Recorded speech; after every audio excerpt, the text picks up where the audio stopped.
into extra time, but there's still 5 minutes to play here, Mark. And by all means, there could be more chances. Still in the box, and it's another goal! And it's Andre Cole, the hero from Croydon! We thought it was over, but it's not over, and Croydon look like they're going to go all the way to the win. We can't say that now. Here goes Yuki Sasaki into the area. Penagaris, Chrissy Penagaris. Adelaide Comets have taken the lead. Falcon there, but it leaves Owen Windsor. And a third for Metro Stars. Here's Emma Ryan. She's not one of them because she's from Darwin. The shot from DeCola. Oh! Lily DeCola scores in the cup final again and wins it for West Adelaide. Oh, as the ball cuts back here to Odenwalder. And James Odenwalder scores. He makes it 2-0 for West Adelaide on the day. I bet he was going to be Travella if he puts one in. He goes himself instead. And it's still Soy Sakani. It's unbelievable, David, as well. And that one is definitely going to be credited to him. Will have to be chased down by Rapuano. He'll put in a cross of his own. Hobbs wasn't able to capture it. It's in! It's not the one that seals up my Atletico promotion. I got the skills to make the girls sing, and the geezers too. Yeah, we're doing this thing. Hello and welcome to One Game at a Time, episode 20 already of the season. It is Wednesday, the 8th of July, Cup Finals week. The senior men's and women's as well as the juniors, the reserves, the under-18s all happening this weekend. Before we get to that, we'll go through the week that was on the show. I'm Seb O'Neill, as always, joined by my three regular co-hosts. And my question to my co-hosts for this week, it's a bit of a thinker. Say you had to, you were put into a time traveling machine back to the Middle Ages, but before you enter that machine, you were to bring one thing that would make all the people in the Middle Ages believe that you are from the future. What would that thing be that you bring to convince those old-timey people that you're from the future? Alessio, I'm going to start with you. A mobile phone? Okay, they might think you're a witch, but we'll let it slide. Mark, for you? If the wheel hadn't been invented, I'll take the wheel. Smart, pretty smart. David, you? I would probably take something that would make people realise that democracy isn't a real thing. Is it more worrying that you have one of those on hand? Yeah, I was going to say, that's what I'm worried about. Just go on hanging around, clearly. Yes, we'll go on with our picks of the week. And speaking of, we might as well start, as we have been most weeks, with the World Cup, of course, since our last episode. Australia was knocked out by Egypt in a penalty shootout, a match in which Australia were behind. I know someone who can get that reversed for you. Australia went behind against Egypt, and they scored through an own goal, got taken in penalties, and unfortunately lost on the penalty shootouts. David, I'll go to you first, sort of on the match as a whole, with, I guess, somewhat unbiased thoughts compared to the rest of us. I thought, I'm actually trying to remember it now. From memory, I thought it was fairly even. I didn't think that one team was particularly better than the other. You guys are probably going to talk at length about the penalty kick takers. Mr. Suter carries on a tradition that Scotland have never scored in the knockout stages of a World Cup. I suppose that's my humorous look at it. But yeah, I mean, I'm not sure. I mean, maybe he put his hand up to take one first as the leader and the captain. I'm not really sure, but I just don't really associate him with being a penalty taker. So there was a surprise there. You know, the youngster again that took the penalty and missed. Forgot his name, the 18-year-old kid. Yeah, that's it. So I guess I was a bit surprised at the choice of penalty takers, but it is a lottery when it gets to that stage anyway. So, I don't know what you guys are going to talk at length about this. I guess the penalty takers were a surprise for me. I thought the match was fairly evenly matched up to that point. But Egypt are no mugs. I mean, they had a 2-0 lead over Argentina, didn't they, this morning, until they lost in the last sort of 20 minutes or so of that. So, I mean, I think Egypt are probably one of these sides, a little bit maybe like Morocco, that people maybe underestimated a little bit, and maybe Australia did as well. Well, we'll go on to those penalties. Mark, we'll go to you next, but I'm going to start with perhaps my unpopular opinion about, people saying about how they shouldn't have let Harrington take a penalty or they shouldn't have let centre-backs take penalties, at least in my opinion for Harrington. I think I saw an interview with him after. He seemed fairly... Obviously, he wasn't unfazed, but he seemed fairly calm after the match itself, and he said himself that he was confident to take a penalty. And in all honesty, he didn't miss by much, the penalty itself. So that goes a few centimetres lower. It's in, and nobody thinks second about it. I think if he's confident enough, and he clearly was, let him take the penalty, because I'd rather someone, at least in my opinion, have someone that's confident in taking a penalty and wanting to take a penalty than perhaps someone that might be shying away from it. I don't know about your thoughts for that, Mark. Yeah, I like the fact that he stepped up to take it. Yes, he's 18, but again, if you feel confident enough to take one, then you step up and take one. If you're willing to, then you step up and take one. The only issue I have with it is that why is it that the 18-year-old is stepping up? But was there no one else willing to step up, and that meant he did have to step up? You know what I mean? Like, it's all well and good saying, yeah, I'll step up and take one as an 18-year-old, but the concern for me is he your first? Is he in your top 5 choice? If he is willing to step up, was there someone else that was older, more experienced, that said yes, but then stepped down because he was willing to?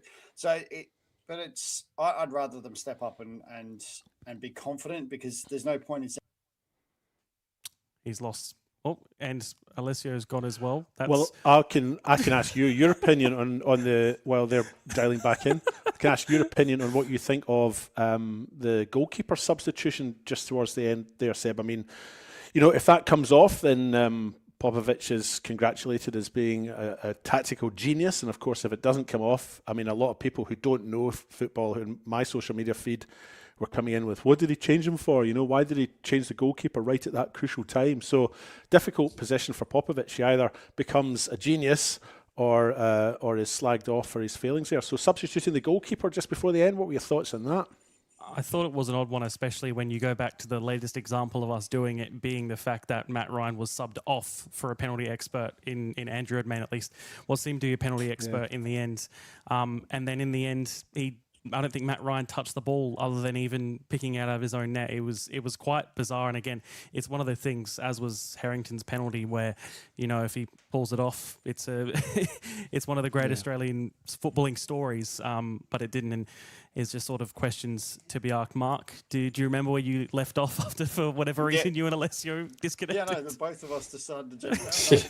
Look, back to the penalties. Yeah, look, it's as long as you're confident, you step up and take one, regardless of age, regardless of experience. But like I said, it's just a worry that if he was one of only 5 to say, yeah, I'm going in the first 5, then for me, that's the concern in the fact that there should be more experienced players willing to step up into that first 5. In terms of changing the goalkeeper, do not agree with it. It's one of those things where it's worked maybe twice in all of history at a level of a World Cup. So to be honest, I just think it's I'm not going to say immature, but I just think it's an absolute ridiculous idea. It's the same with bringing a player on just for penalties. They don't know the flow of the game. There's things that come into consideration when you go, oh, I'm going to put you on in the 118th minute, and you're only going on to take a penalty. Half the time they haven't even touched a ball. And the game is about feel. You've got to be feeling in the right mood to be able to do that. Don't agree with it. Same with the goalkeeper. Don't agree with it. Like I said, I think I've seen it work once with Andrew Redmayne, and I think I've seen it work with the Holland, the Netherlands team. Tim Krul. Yeah. Otherwise, never seen it happen. Seen it work. And to be honest, it's not like I rate Matt Ryan. I think he's a great keeper. He had a fantastic year, but he's not a penalty specialist by any stretch of the imagination. So why would you do it? Yeah, again, only proven by that last time we were in a penalty shootout. Exactly. But also the fact the players didn't even know either. It wasn't like it was talked about. They've both come out and said, oh, we had no idea it was happening. Where I'm fairly sure that Andrew Redmayne against Pruan was a planned substitution. Planned. Yeah. Alessia, I'll go to you, but before on your general thoughts, I guess the other thing that was brought up was about centre-backs taking penalties. Sutar, Harrington, both miss. Apparently, Chikati was the 5th one if it went there. And then I double-checked this morning, the Switzerland-Colombia shootout. 2 penalties missed for each side. One was by Davinson Sanchez, a centre-back, and one was by Manuel Akanji for Switzerland, another centre-back. Yep. Should centre-backs be taking penalties? Were they facing the Yeah. right way? Well, yeah, in my opinion, I mean, I've said it to a few people, and I've just seen the more and more penalty shootouts you see, Champions League, even Germany when they got knocked out, all the other penalty shootouts, the ones missing are centre backs. And I think it's just the natural motion of them is to kick it high and as hard as they can. And I don't think that it's worth the risk to even have them there if that's the motion that they go through in a 90-minute game more often than not. Talking to some other people I know, obviously, there's been successful penalty takers being centre backs in the past. Obviously, Ronald Koeman and the like as well. I think I forgot the coach that was an English coach that might have been. Is it Sean Dyche? Was a centre back or a full back? And he was a penalty taker, and it was fantastic at them. Sean Pearce was another one. Yeah, that's another one. I think was there a fullback for? But these guys always went for power. They never placed their penalties. I was going to say Stuart Pearce used to just hit it as hard as he could. And did you watch their run-ups? All their run-ups where they start, they don't stop. They run through. 4 miles. A lot of the ones that are missing, I've noticed a lot of the ones that are missing are doing this stop, start, stutter bull crap, and it's not just working. A swing. Yeah. And I mean, talking about Matt Ryan as well in goals, I mean, I believe he is semi-decent at saving penalties in-game. Like, that's why he was so good in La Liga. He saved actually a few in-game. But in a shootout, no experience. And I think that obviously you said they're probably about to say they were looking at his penalties from the La Liga season. And his ones where he failed at is when he dives too early. And he dives way too early in many of the penalties in this game too. But, yeah, I think the difference between him being a penalty specialist is more in a game, he might have the ante to back up one penalty and do well with it. But back to back, he's just trying to guess, and he's just diving way too early and missing it. And I think the one that actually had the experience being a penalty saver, Paul Izzo, was the one not called upon, and he's fantastic at them. Well, I guess, that is another thing. Paul Izzo, again, we remember the Melbourne victory game a few years ago. Patrick Beach, although not on the winning side, involved in a penalty shootout against Auckland not too long ago. I guess, Mark, I'm not sure if you were ever involved as a penalty shootout as a goalkeeper, but if, say, we had kept Patrick Beach on, how much different, we won't go on too long about this game, but how much difference do you think that makes having a keeper that is not fresh, but match ready, has been in the motion of the game, and is just ready to pounce at whatever? I think they should have left him in, to be honest, because the fact is, it's about the feel of the game. He understands what's happening throughout the game. Yes, penalty shootouts are a lottery, but he's been in there for 120 minutes. He's watched these players as they've come running at him. He might pick up subtle hints about the way they shoot during the game. And this is one thing I always worked on was the ankle and the knees of the player taking the penalty, because they will always do the same sort of things when they shoot, because that's going to face which way they're going to go. So you can sort of, and when you play the game, you're starting to go, okay, cool. He does this. Like we all know Salah does the same thing. When he opens his body, he's going to look to. So does he take his penalties the same way? And most of the time, he has done. So it's little things like that the goalkeeper will pick up during that 120 minutes. I still just think it's a wasted substitution, to be honest. Yeah, unless you're Alessio Carocci trying a new penalty for the first time ever in a match and seeing how it goes. Hey, I still like that idea, to be fair.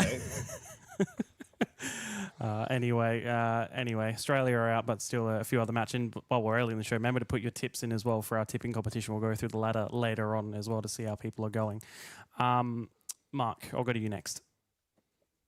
Oh, yeah, pick of the week. Okay. Yeah, we're on that. That's what we're doing. Yeah, no, all good. Mine is actually 3 sort of shout-outs. One is to a friend of ours, actually. He's joined us on the commentary multiple times, and that's Ben Dale. He had a milestone game on the weekend. I'm sure you've probably got a picture of it, I'm hoping there, Seb. So Ben Dale celebrating his 350th senior game as a coach, which is very impressive across Seaford, Cobras, Morra Vista, South Adelaide, and then obviously in the South Adelaide women's as well. So shout out to Ben Dale for 350. The next one is Costa Yarich at West Adelaide. He hit a milestone on the weekend as well, and I'm sure you've got a picture of that one, and he's now up to 150 WMPL games, so that massive achievement there for Costa, and again, a friend of the show. We've had him on in the past. The third shout out, again, funny enough, another friend of the show, is Dimmy The list is Panna- lengthy these days. I know. It's getting that way. I don't know if you've got any pictures, but Dimmy Panna and his lovely wife had their first baby just recently. So shout out to Dimmy. Congratulations to him and the family on the new arrival of their little one. And that's Absolutely. my three. Yeah, perfect.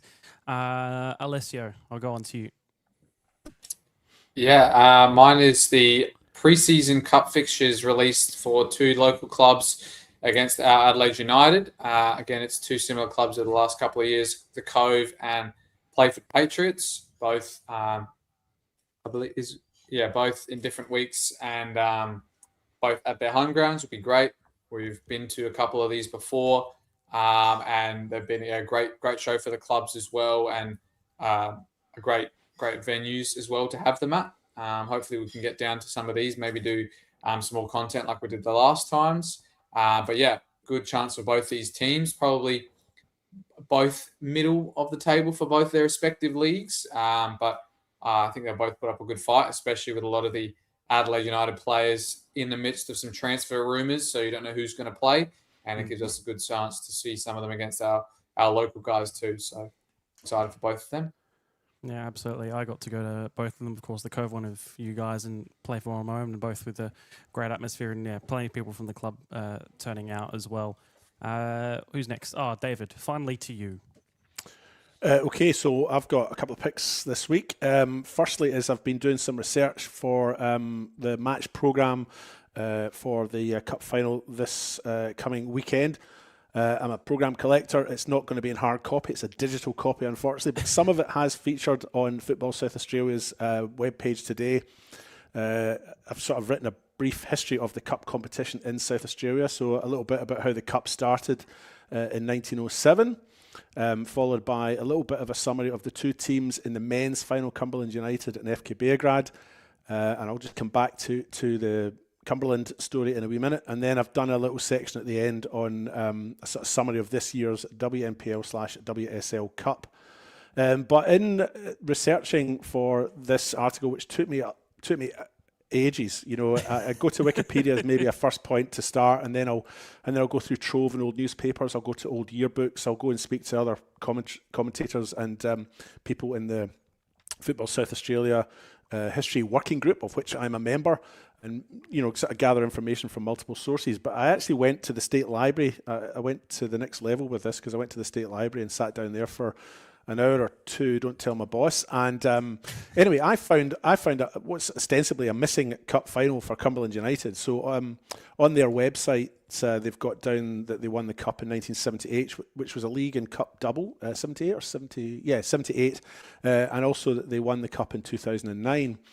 And then in the Dennis Harlow book, which is a kind of definitive history of football in South Australia, there was no mention of this 1947 season. It was just listed that there was no cup competition held that year. So I went hunting through all of the newspapers, and I found it took me quite a while because there was a fellow named Hugh Pozza who, I'm reading between the lines a little bit here. Maybe it's a bit unfair on him. He's not around, obviously. This was 1947 newspaper. Mm-hmm. He wanted a cup named after himself, and he wanted to donate £200 prize money. So that cup, which became the Pozza Cup, seemed to get a lot of attention. What the governing body at the time, it wasn't Football South Australia, of course, the governing body at the time said, well, this is a good chance for us to have an extra cup competition, a little bit more prize money and a big trophy. So what we'll do is we'll take the four teams that finished in the top four positions of the league at the very end of the season, and we'll have a little knockout cup, and that can be the Pozza Cup, and we'll give it lots of publicity. But in the very small writing underneath the huge summary of the Pozza Cup final, there is a piece that summarises the Pellico Cup final, which was the Federation Cup final of 1947. So Cumberland this week, when they go out, have actually got 3 wins, not 2, as a lot of people have maybe thought. So this will be they'll be seeking their 4th win. 1947, 1978, and 2009. And this 1947 final was held at a speedway park called Rowley Park, dirt speedway track on Torrens Road. I don't know if you ever managed to find a soundtrack there for me, Seb, but did you want me to do the little report? Absolutely, please do. Do you want me to do it in the character of a 1930s newsreader? I think you should. Shall I start now? You shall start. In the Pellico Cup final, played at Rowley Park, Cumberland, They beat Port by 1 goal after 20 minutes extra time had been played. Cumberland played throughout the game with 10 men. Henry was injured early in the game, and he was taken to hospital with suspected broken ribs. The game was very hard fought throughout. Cumberland finished the better of the two, though, to record the winning goal. Goals for Cumberland was Gray, Whiteway and Edwards. And for Port, Morris and McElwain. What a great rendition of the article. And there's Alessio shaking his head.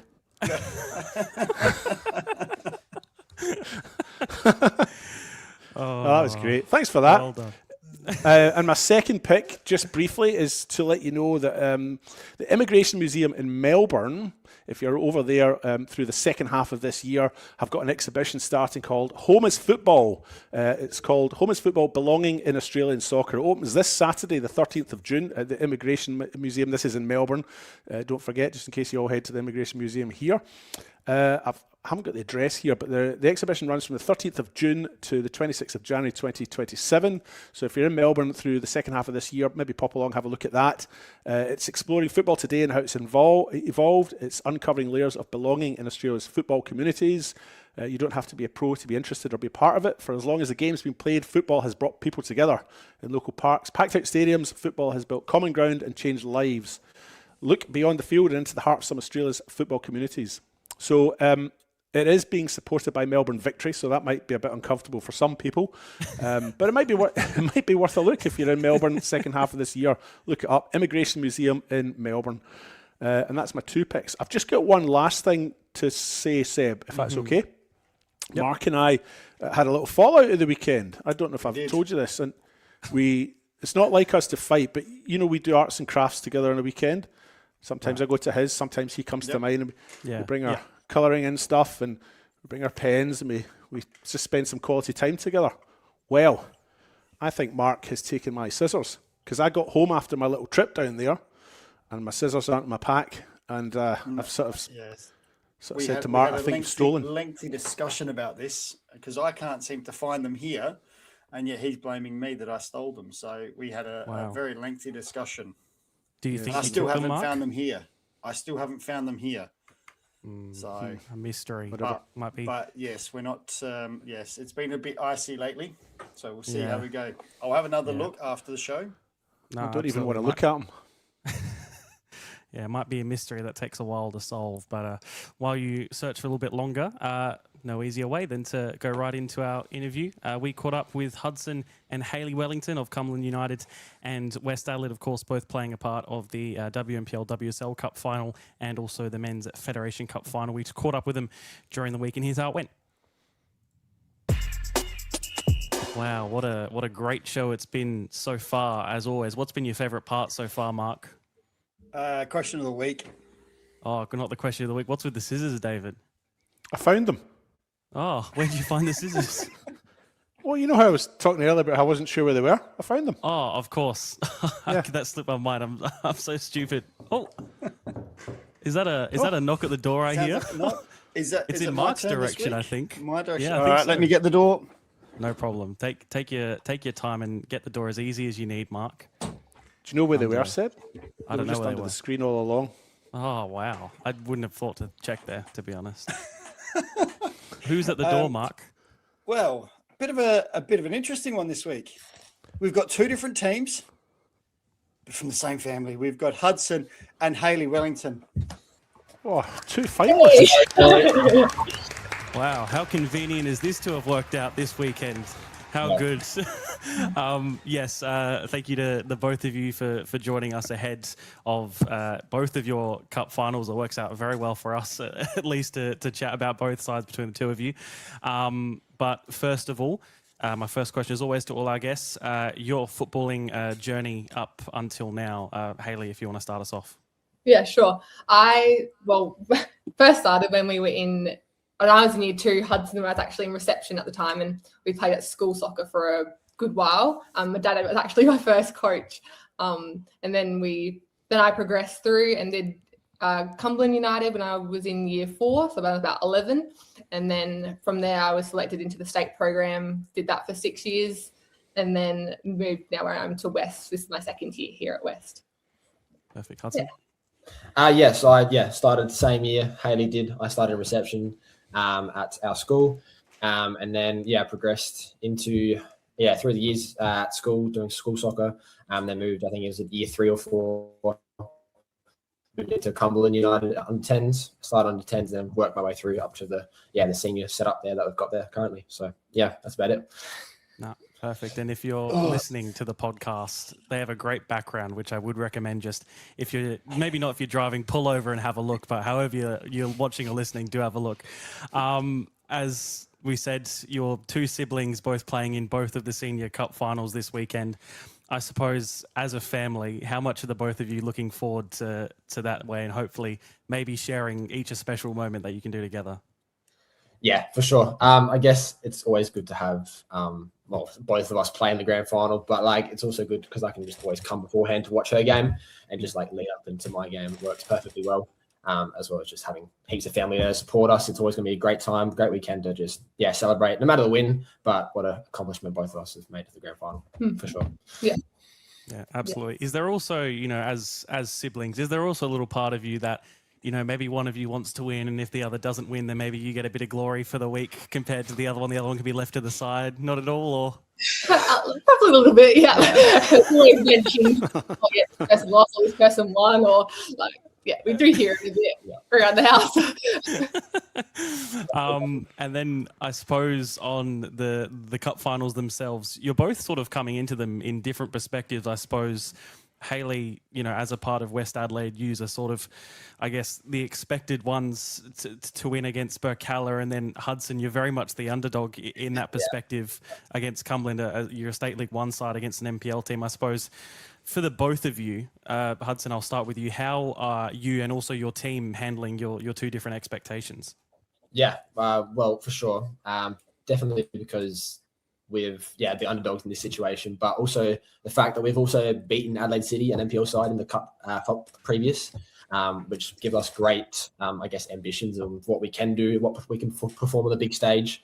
I think just facing the NPL side, we've always had been playing really well when we're playing top teams in the league, whether it's the State League or whether it's in the NPL. I think we've always shown what we can do on that stage, and I think it's a great opportunity for us to show it again on another stage, representing what Cumberland seniors can do.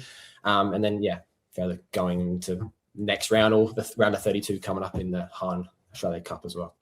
Yeah, of course. Hayley, for you? Yeah, we're super excited as a team. We want to keep the cup at West. That would be nice. We've worked really hard. We've been working really hard, and this is just the first step in, I guess, the process to the end of the year leading into the final of finals, which we are very keen and very determined to do well in. Yes. Yeah, absolutely. And I guess one more for Hudson, of course. With the Australia Cup, as you said, you have that extra part of being able to represent the state in the round of 32 against Heidelberg, no less. It's probably, other than an A-League team, the next best opposition you could face at your home ground. I guess, how much are you looking forward to getting into that challenge? No, for sure. Because I think it's the second time in history that State League 1 side's made it there. So it's an incredible achievement for our club, and it's nothing like this has ever happened before at our club before. And I think, all the guys and the people at the club are just looking forward to the experience, but also how big of an event it's going to be at Cumberland that day on the Tuesday, the 21st. But it's going to be an awesome day, and we're all really pumped because why not give it a go and show Heidelberg what we've got? Because, we're definitely capable, so we'll see how it goes. No, I think the whole state's looking forward to that one too as well. Mark, we'll go to you. Oh, thank you. So, Hudson, I'm going to start with you. It's been a bit of a rise for you this year. Started off in the reserves at the start of the season, and now in the senior setup to then playing in that semi-final, starting in that semi-final. How have you found your year personally so far? Totally. I've started in reserves, but then slowly worked my way into the senior setup, training with seniors regularly throughout the season now.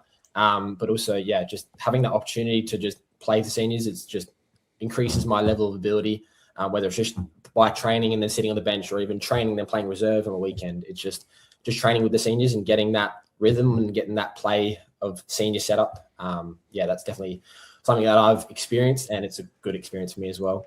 But yeah, definitely just playing and enjoying football. I guess it's what I really enjoy. So yeah. No, that's fair enough. But yeah, like I said, it's a bit of a big rise for you this year. And then, Hayley, I'm going to jump to you for this one. It's about your game against Campbelltown a couple of weeks ago. How did that week after that game feel around the club? You obviously, it was your first loss in the league for, I think it was something like 2 years and 2 months for West Adelaide. How was that around the training track in that, and the fact that having to get back in line with going, hang on a sec, we've lost a game. This doesn't feel normal, because obviously you guys have won so many games straight. How was that training for the week? Yeah, it's of course hard to lose, especially when you've got a good run. And that was my first loss of the club in regular league games. So yeah, it sucked. It stung a bit, but as a team, we've rebounded really well after training. We were really determined. We put in the hard work. It showed throughout training. It was like we'd hit another level. Like we all really wanted to prove ourselves and show the other teams why we are where we are sitting on the table, and why we really, really pushing for that finals and the cup this coming weekend as well.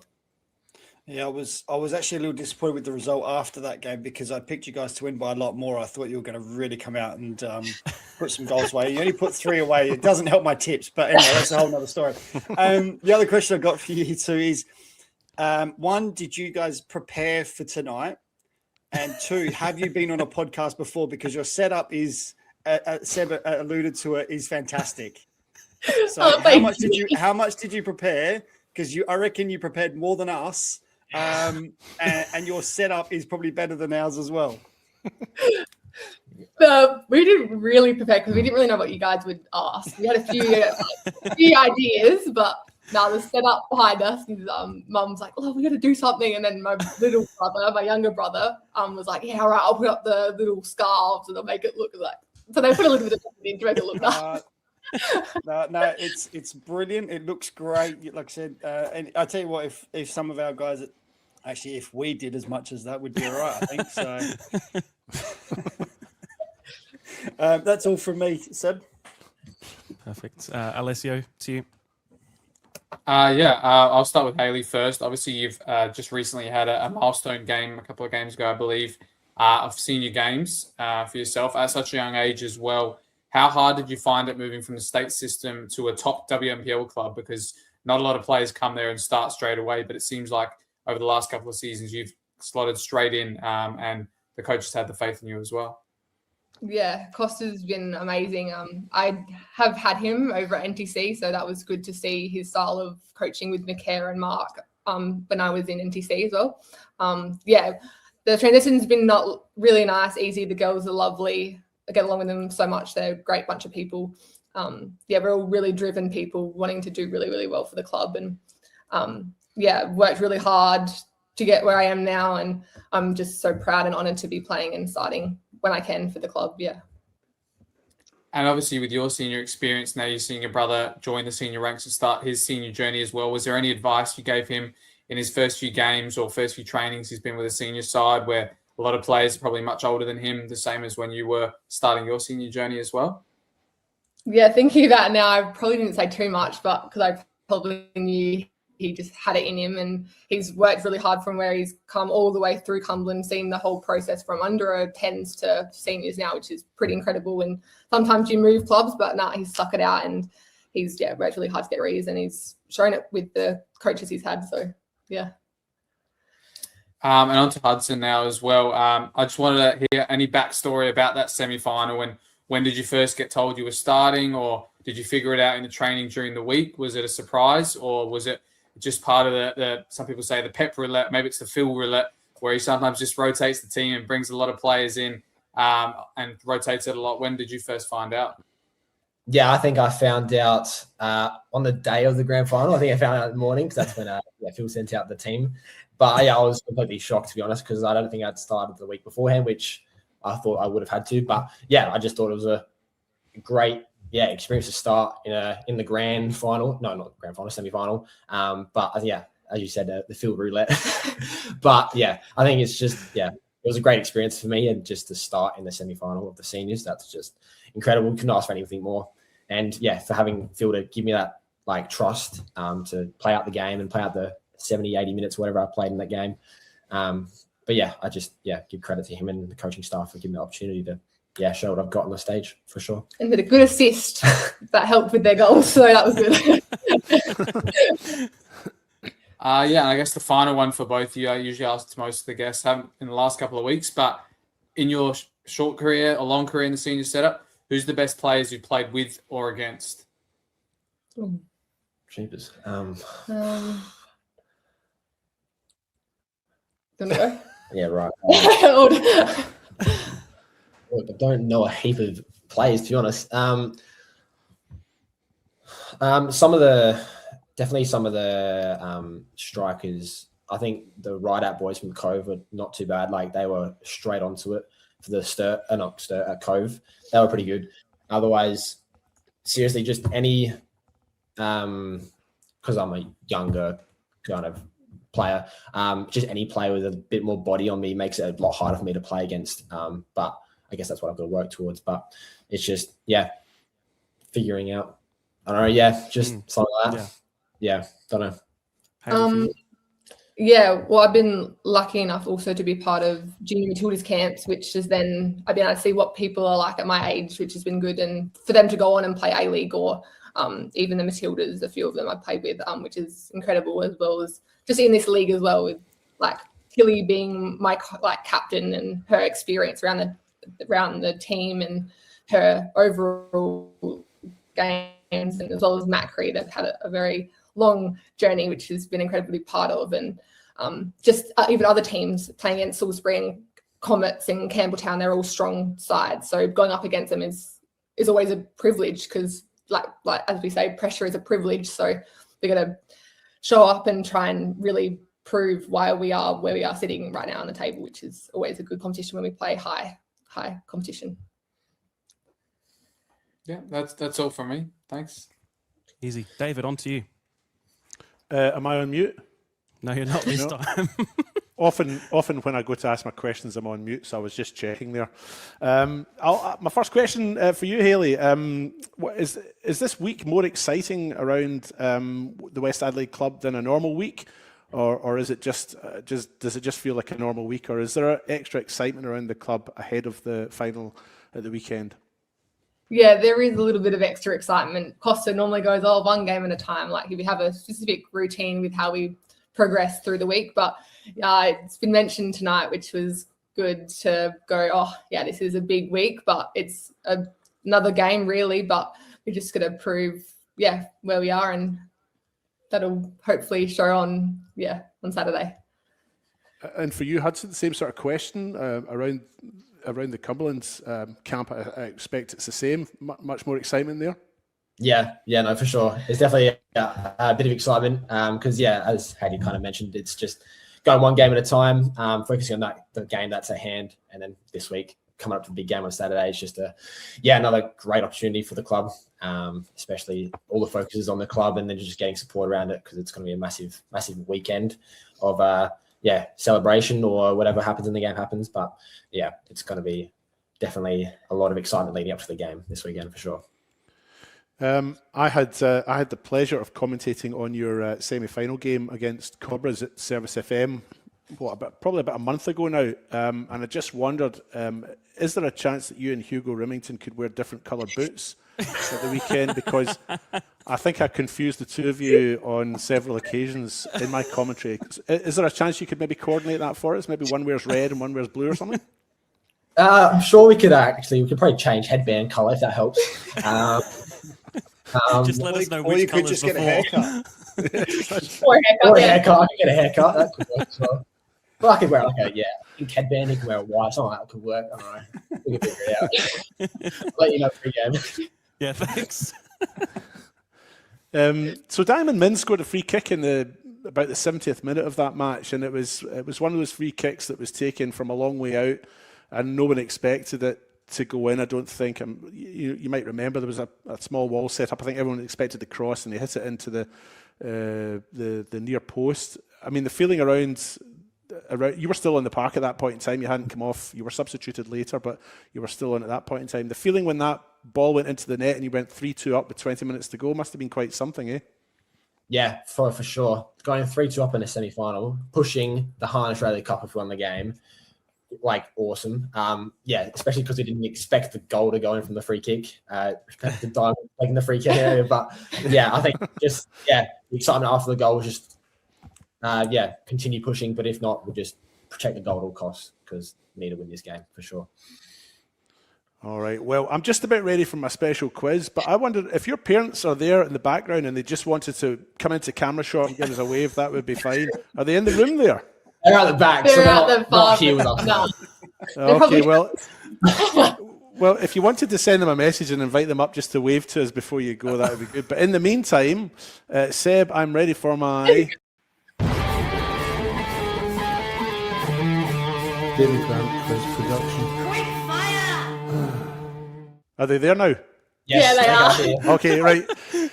Can they hear us, no? Yeah, how are you? All right. Quick question for you two parents. You must be quite proud ahead of this weekend. Yes. Oh, look, very proud. Hayley's obviously been on the scene a little bit longer than Hudson, but to have them both play on the same day, straight after each other, it's unbelievable. It's pretty exciting. Do we call you Mr. and Mrs. Wellington, or do you have first names that we should use? Todd and Tanya. Todd and Tanya. And you, Tanya, you must be very excited as well. Any tips or anything? Any predictions from your part? How do you think they're going to go? Oh no, I'm just lots of encouragement and just go out and enjoy yourselves. That's what I'd be saying, and just have a lot of fun and play the best you can. And all the best to both of them. So good luck. Fantastic. Right, you're excused now. We've got a quiz to do.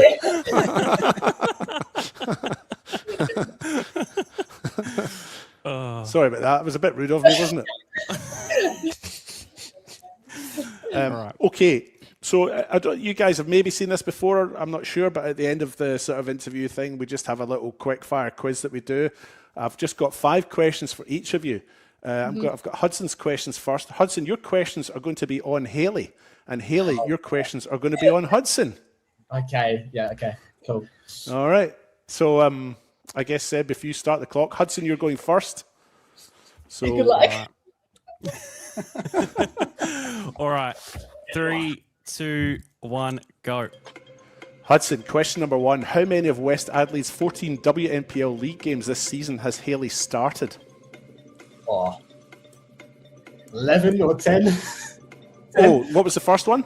11. We'll go 11. Yeah, well done. You got that right. And question number 2. How many cup goals did Hayley score last year? Was it 1? 1, did you say? 2. We'll go 1. I said no, did 1, you say 1? Yes, well done. Correct. 1, yeah. That's 2 out of 2. Yes. Question 3 for you. How many league goals did Hayley score last year? Was it 1? Yes, well done. For a bonus point, can you tell me where she was in the top scorer in the league list?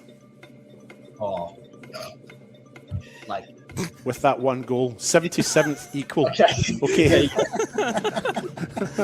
Question number 4. What shirt number does Hayley wear?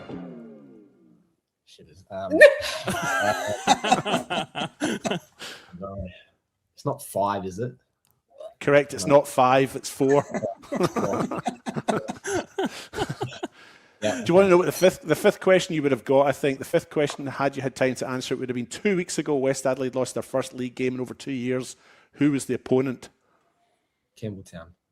Well done, you would have got that. So I would have given you 4 out of 5 for that. Probably couldn't have given you the shirt number that Hayley wore. So you get 4 out of 5 for you, pal. Thanks, mate. No worries. Okay. Now, Hayley, you've got 5 questions coming up on Hudson when Seb starts the timer. All right. 3, 2, 1, go. What position are Cumberland currently on the State League 1 ladder, Hayley? 6th. Yes, well done. How many yellow cards has Hudson collected this season? 1. Correct. For a bonus, can you tell me which round and what opponent? Round 5. Nah, but I'll give you it anyway. Round 9 versus Cove. How many times has Hudson scored twice in a match this year? Twice. He has, yes. Round 7 versus Fulham and round 13 versus Atletico. Question 4. Has Hudson scored a goal in this year's Federation Cup? No. Have you? Oh, yeah. Oh! Yes, he has. one against Norlunga in round 3. And the final question for you. What shirt number does Hudson wear? 34. Yes. I'm trying to work out your score. You got the first one right. You got the second one wrong. You got the third one right.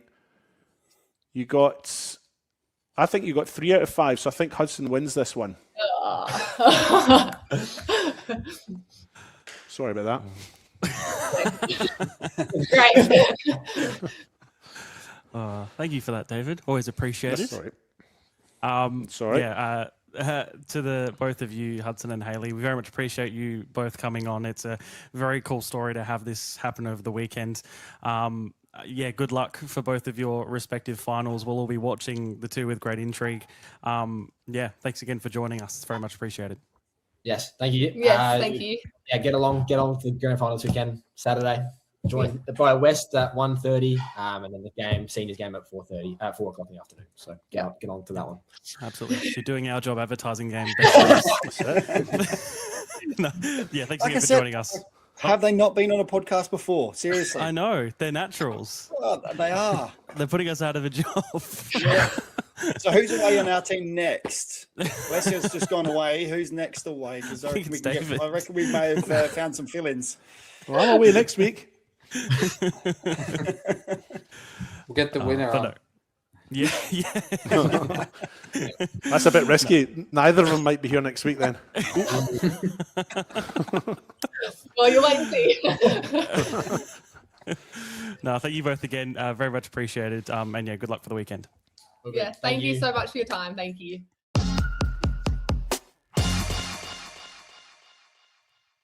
Good chat with the two of those, and David and Mark as well. It's good to see you both reconcile over the lost scissors. It's good to see that was finally solved.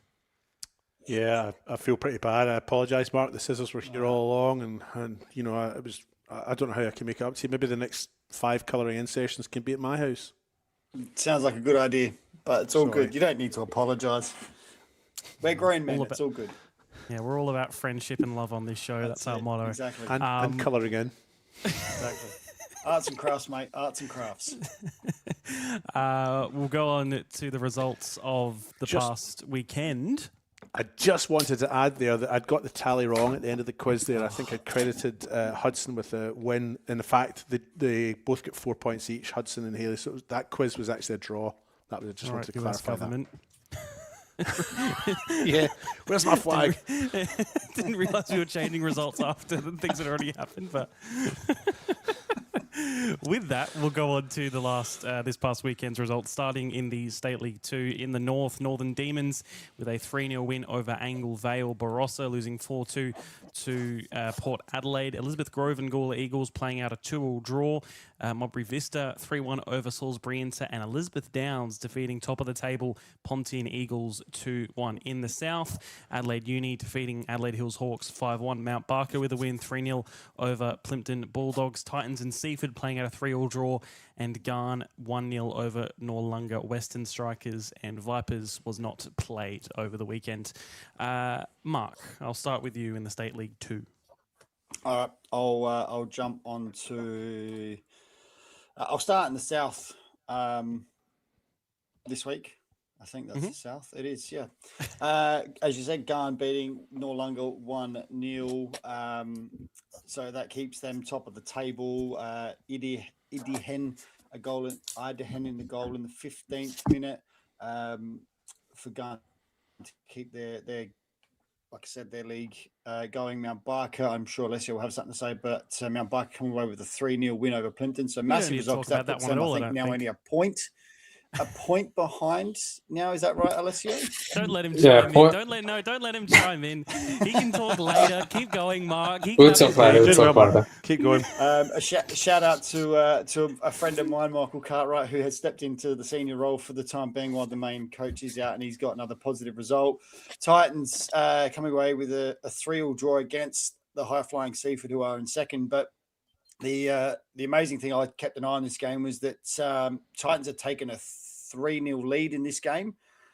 Kim and Levy scoring the Titans goals, 5th, 29th and 57th minute, and Seaford to then claw their way back into the game very late with 2 goals from Ollie Grant, 68 and 81, and then Ethan Stevenson scoring in the 85th minute. So Seaford showing that they're not giving up by any stretch of the imagination. The other result in that league, Adelaide Uni smashing Adelaide Hawks 5-1, Orphanu Staccato goal scoring, and Cut scoring an own goal, and Huxtable scoring for the Adelaide Hills, which in the ladder gun again, like I said, still staying top. 4 wins in the last 5. They're 30 points. Seaford sitting second. Vipers, who didn't play, they've still got 2 catch-up games. Vipers, and they're 3 points behind Seaford in third. Adelaide Union 4th, Noarlunga in 5th on 23 points, Western Strikers in 6th on 21 points, Titans on 19 points, and then a big 10 points between 7th and 8th. Adelaide Hills, Plimpton, Mount Barker rounding out the remainder of the south. I can continue with the north if you would like me to. All right, starting with one of my former teams, Northern Demons, getting a big win over Anglevale 3-0. Roland and their new signing, Phil Cash, scoring 2 goals, 83rd and 89th minute to make it look probably a little bit more friendly for the Demons there. Gawler and Grove playing out a 2-2 draw. I think Grove were probably felt they should have probably come away with a win. However, they did get late equaliser. Cromer and Muir scoring for Grove. Gawler, Dufos and Torres scoring there to make it a 2 apiece. Gawler not exactly having a great year for themselves. Port getting a massive 4-2 win over Barossa. Roberts Jr. scoring 2 goals for Barossa, and Port Adelaide having 4 different scorers. Baines, Kogoj, Truezesk, and Foster. I'm not sure how to pronounce that last one. Not sure how to pronounce that one, but like I said, Port Adelaide, that's a massive win for them. Yeah, exactly. Yeah, it's terrible, but I think it's Matt Terschwitz. Yeah, I played with them at Raiders. Thank you, Alessio. Much appreciated. But massive win for Port. Yes, they should be beating Barossa, but good win that puts them into 6th spot on the table. Vista with probably a massive result there, beating Salisbury into 3-1. Wegener, Essex, and Cinder Harley scoring for Vista. Tosca scoring for Salisbury into the 95th minute.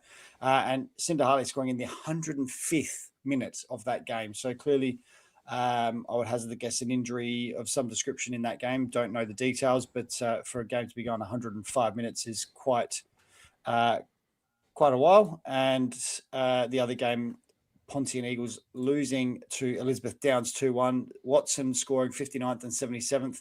Katsagiannis, your friend Alessio, scoring in the 19th.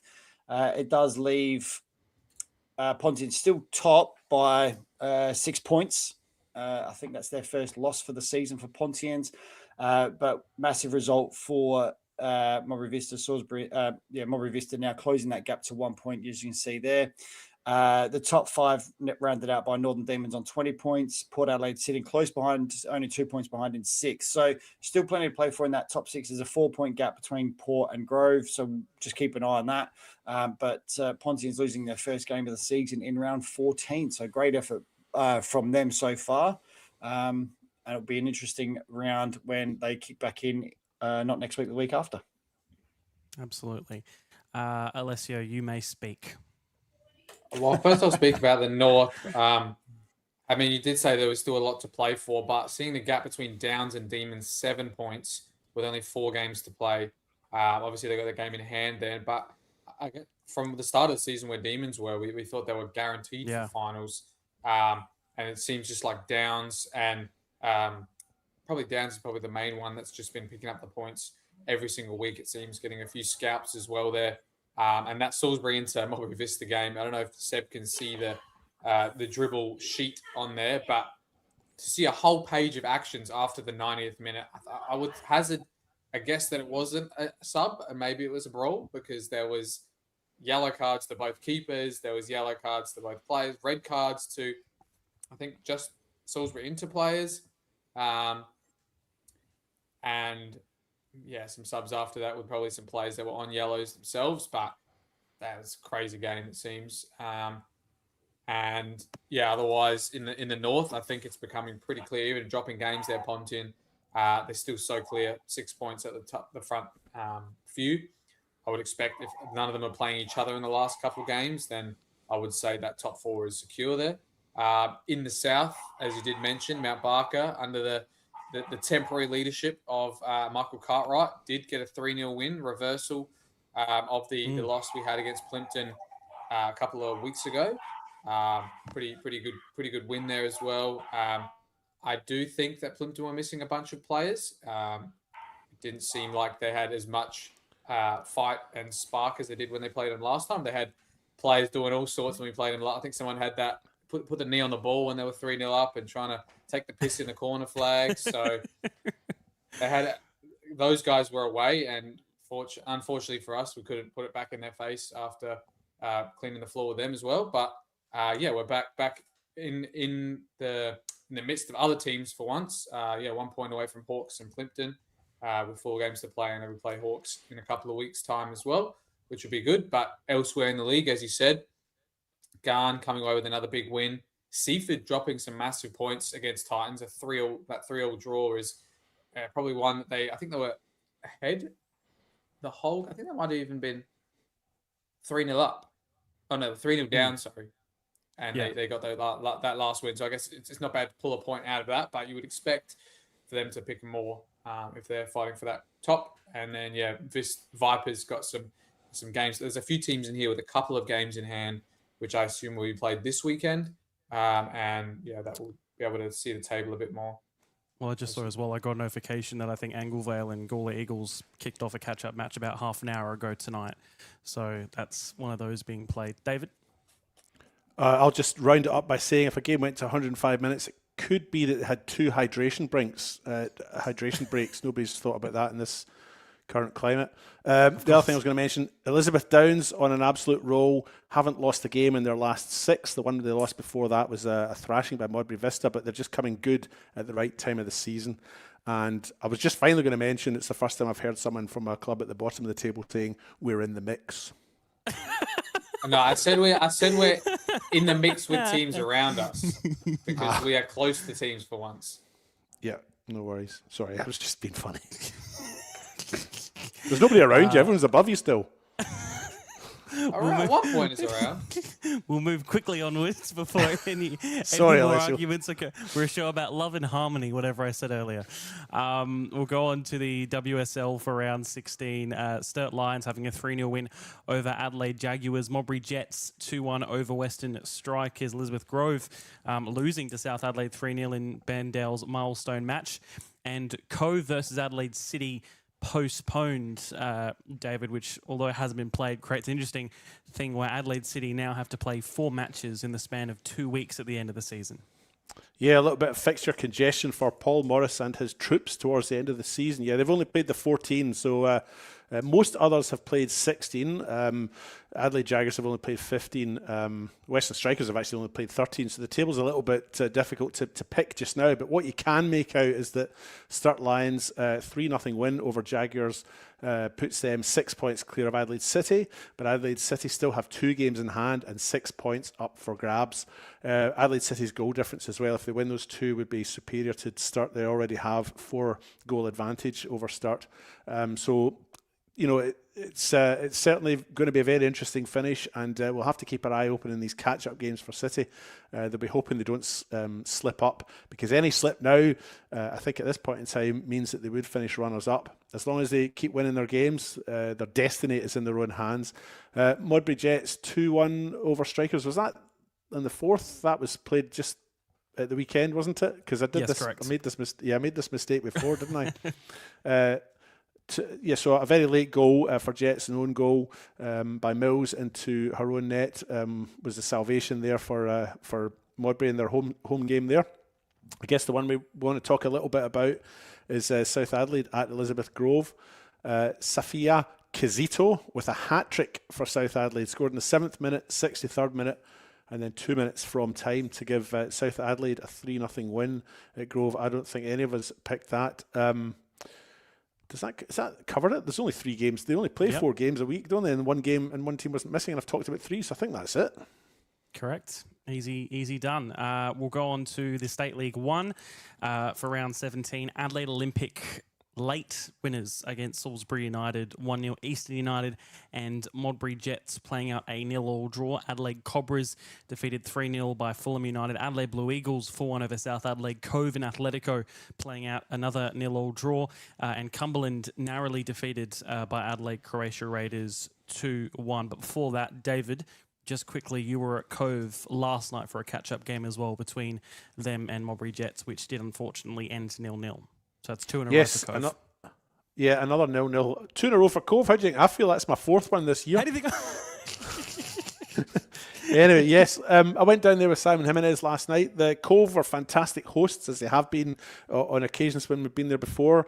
Great venue to watch football. A little bit cold and a little bit breezy up there on the hill, but the scaffold and the hospitality was second to none. So thank you very much for looking after us. Unfortunately, the game on the field was a little bit disappointing. It did finish 0 each. I think the only shot on goal of note was, I'm going to put myself on the spot here, it might have been Balamba, who had a curling shot, and Jamie Signorello, from memory, was the player in goals who managed to just save it. It was going into the top right-hand corner from memory. But to be honest, I think that was possibly the only real test that either goalkeeper had all night. So it was a little bit disappointing on a cold night. I think both teams will probably look at this as points lost. I think I've got my notes here in front of me, scrambling through them just now. But I think if my memory serves me correctly, I think if Modbury Jets had won that one, it would have taken them up to 32 points in 3rd spot, with a game in hand on the 2 teams above them, Croatia and Fulham. As it happens, they've slipped up and they've dropped arguably 2 points there and got the 1 point. But I think if they'd won that one and then they've got a catch-up game next week, they've got Blue Eagles on Monday or maybe Tuesday night next week, and if they can win that one, that will put them up into 2nd. But it could have been 1st if they won last night by a few goals. Cove, in the meantime, still trying to get themselves into a top 6 spot for finals. They'll be looking at this as points dropped or an opportunity lost as well. They're down in 8th spot after that result on 25 points. Adelaide Blue Eagles stay in 6th after their win against South Adelaide 4-1 at the weekend in that match. And they got snuck into the 6th. Cacciavillani scoring 2, Phelps with 1, and Migliaccio with 1 goal as well in that game. But the form side just now are Croatia Raiders. They've won 4 in the trot. They beat Cumberland 2-1 at Cumberland as well. Diamond Min scored in the 6th minute, but Chick Wuba scored in the 23rd. And Mr. Jai King, guest on this show the other week, scored the winner for Adelaide Croatia Raiders. It keeps them in 34 points. Fulham are keeping track on them though. They had a 3-0 win over Adelaide Cobras. Dorsey, Centofanti and Murray scoring the goals for Fulham in that game at Weigel Oval, or the Paint Panel Pro and Professional Oval, whatever is that its sponsor's name? I can't recall. And then I'll just do one more. Adelaide Olympic 1-0 winners in 3rd spot over Salisbury United. The goal coming from Stefan Matteo, another former guest on this show, scored in the 88th minute, just 2 minutes before the end of time.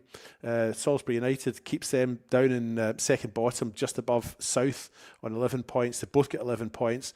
They both got Cobras in their sights, but Cobras now have a 5-point advantage. Well, I say now, they had the 5-point advantage before.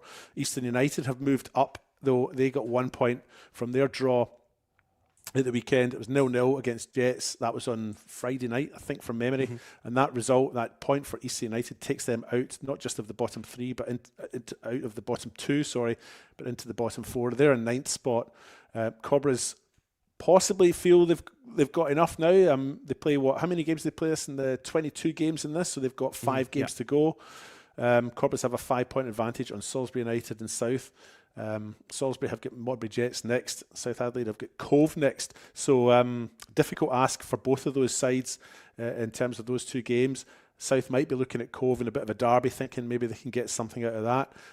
But those 2 sides, Salisbury United and South Adelaide, probably need to start picking up points because if Cobra's get another win over and above what Salisbury United and South get, it might become difficult for those bottom two sides to avoid relegation. I'm not sure which games I didn't cover. You go through them so quick. I have the footage ready and I didn't get the chance to put any of it up, which I was ready for this week. I don't like the footage, that's good. I had footage ready that I wanted to talk about, and Mark also could have spoken about the game, but I'll go through it anyway. The Adelaide Blue Eagles and South Adelaide game, the first goal mark from Sung Mo Hwan, pure individual brilliance. Yeah. You go on about it. You watched he's the game. picked the ball up there. He's picked the ball up in his own half, and he's managed to beat 3 defenders in the end and the keeper. Like he shouldn't have got that far. To me, that Blue Eagles should have dealt with that earlier, a lot earlier. But it just shows the quality that Sonny has got. That if South could get him the ball more frequently in more dangerous positions, they could actually score a lot more goals. But this is, I think, where that's been let them down a little bit this year. Is that type of defending there? He's just let him pass way too easy. A ball to the back, and you've got two men unmarked at the back, and you can't leave Dante that much room. He's going to score those. But South unfortunately lost. But there were times where they had the ball, they kept the ball well. But Blue Eagles was just very critical in front of goal, clinical, and just made them pay every time there was a defensive error. There was a goal. It was just very impressive from Blue Eagles in the way they finished the game. South, they've got work to do over the next 5 games, but. They, like I said, they've just got to get that ball to Sonny and let him work his magic. Because I tell you what, when he's got the chance to, he's can be devastating. Absolutely. Alessio, just as we have a look at the table as it stands, of course, quite a fair few games still to be played and a few rescheduled. But with how tight the league is, we are seeing some places start to maybe, or at least some roundabout places, shore up a little bit. Yeah, I think you can see mainly in the bottom few, one of the teams that has just regained their form is Eastern United. Even though there have been a lot of draws, they've got some much needed wins there, and they have probably taken themselves out of that bottom 3 space. Cobras, they're just about staying there just because the teams below them aren't picking up many points. But I do feel like the bottom 2 are already done. Salisbury and South Adelaide, rumoured coaches leaving from one of those teams as well. And for Cobras, have already had a coaching change. Eastern already had one. So it'll be interesting to see how they go for the rest of the season. Adelaide Atletico, we probably thought a couple of weeks ago they were going to challenge for that automatic promotion and be up the top there. But in the recent weeks, they've dropped some points, which is unfortunate to see. They've obviously made a couple of new signings as well in the off-season, or in the mid-season transfer window, sorry. But Fulham and Raiders, I think, are the 2 for that automatic. I think their form, you can see it there, is really between one of those 2 for the automatic, and the rest will just come. Absolutely. Again, as we say every week, a very entertaining league to look forward to seeing the results of every week. And to another entertaining league, the WNPL round 14 of that one. West Adelaide bouncing back, 3-0 winners against Adelaide Uni. Adelaide Comets 5-0 over Football SA Campbelltown City. An 8-0 win against Flinders United. Modbury Vista getting a big point against Salisbury Inter, 2-2 there. And Metro Stars losing 2-0 to West Torrens Burkalla. And we might as well start there, David, because that's where you were. Metro Stars and West Torrens Burkalla. I was. Yes, that's correct. It was the first of a double header. Well done, you. Talia Ballardo with a brace in that one. First one was a header from across. The star player for me in this game was Hayley Needs. This is her picking up the ball here and making her way down to the byline. She put the cross in for Ballardo's first goal. But Hayley Needs, for me, was a standout player throughout. I thought she had a fantastic game. And from memory, it's not the first time, I think, that you've mentioned her name since covering a Burkalla game as a standout too. Yeah, I've certainly noticed her before, but I don't know if for some reason this one she really stood out. But I think you're right. I think when we've done our little teams of the week, I might have put her name down a couple of times. And second goal there from Talia Bilardo. Sorry if you're listening to this, you don't have the video, but I'm a little bit distracted. I'll focus again. So 2-0 for West Torrens-McCullough. That was the first game in a double header at TK Shutter. Unfortunately, they had the AI cameras there for that first game, so maybe lacked a little bit of its visual impact. But I think Metro Stars will probably come away from that a little bit disappointed. They probably look at each of these games now thinking they have to try and get something out of them. And I think they were beaten by the better team on the night, but each game that comes up that presents itself, Metro Stars must be looking to try and get a point if they can, especially in light of the result up at Mudbury Vista. Mudbury Vista were 2-0 up. Mina Nishitani and Ariana Mondiri were the goal scorers in the first half for the home side. Zoe Tolland pulled one back in the 45th minute. And then Talia Rankin scored with 10 minutes to go to rescue a point, really, for Salisbury Inter.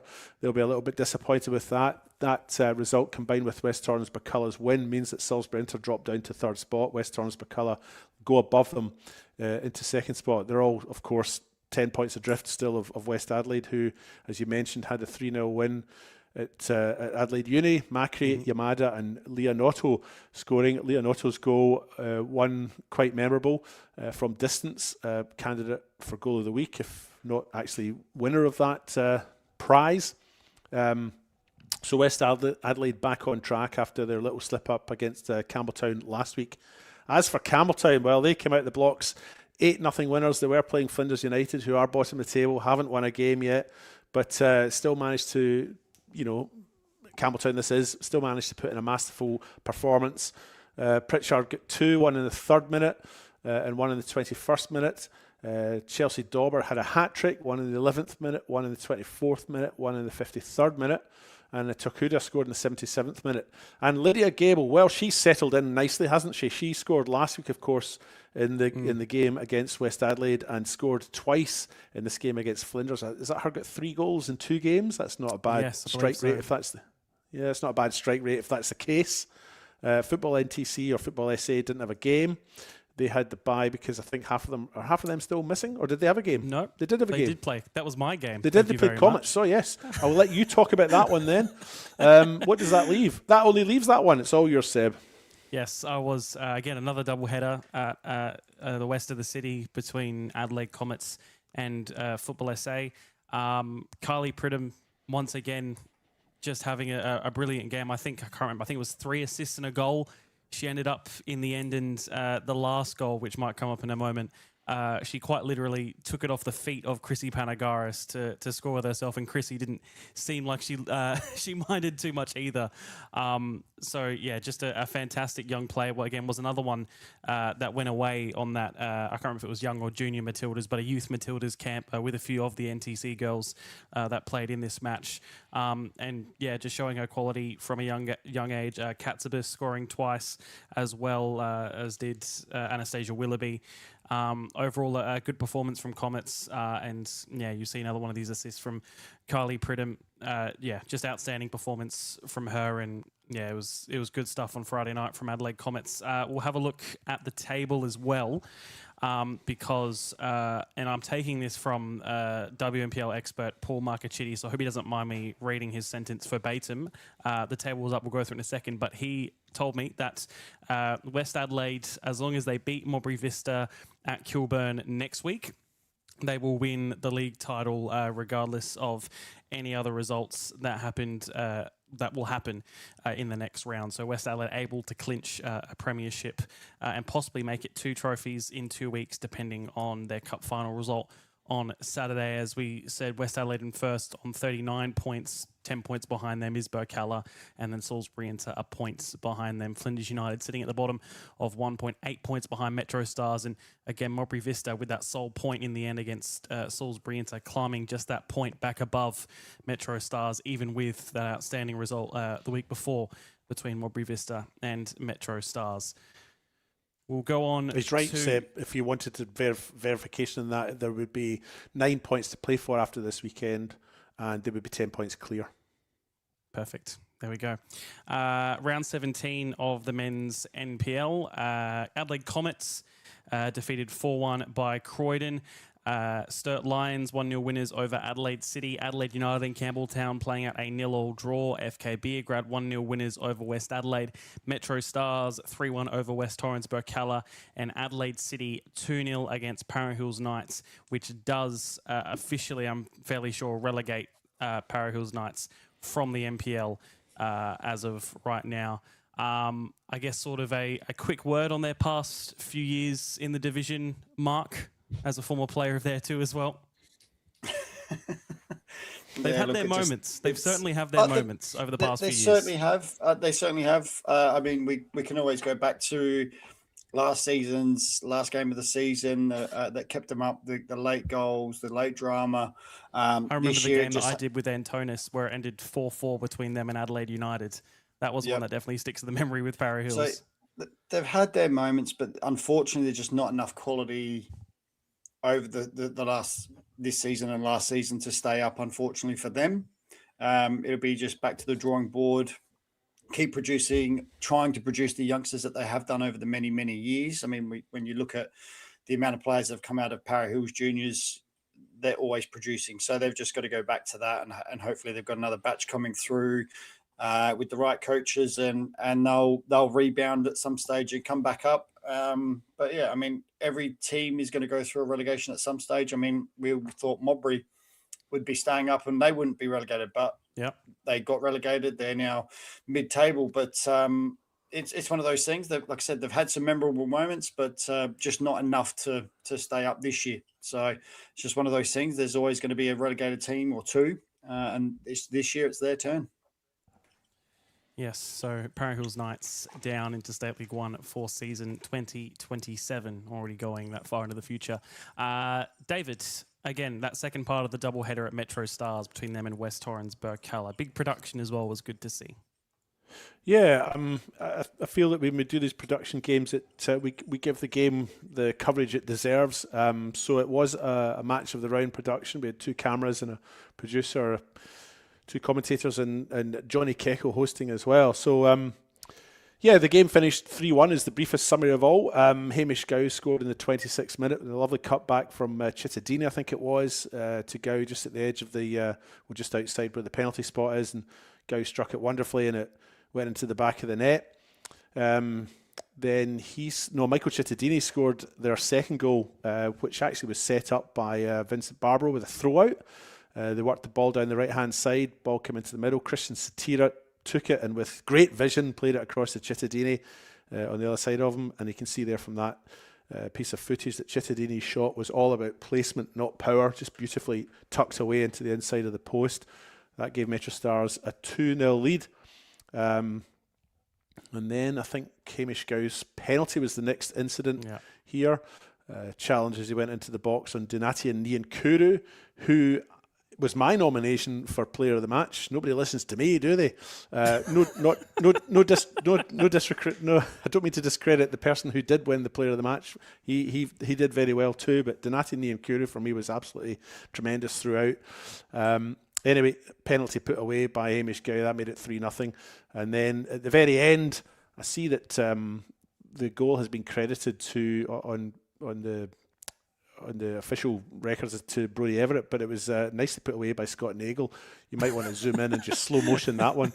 I had a little chat with Scott after the game. He was a bit disappointed, of course, but fine goal. He put it away beautifully. I mean, it was an open net for him, so but he did well. He showed great calm and composure there to put the ball into his own net. But it's been credited to Brodie Everett, 96th minute, and there it finished 3-1, a result that put Metro Stars top of the table. I think at the start of the day, from memory, the game was first versus second, but Adelaide City had won their game just a little bit earlier in the day, 2-0 against Para Hills Knights, which put City top of the table. So by the time the evening game came around, Metro Stars and West Torrens Burkalla was actually second versus third.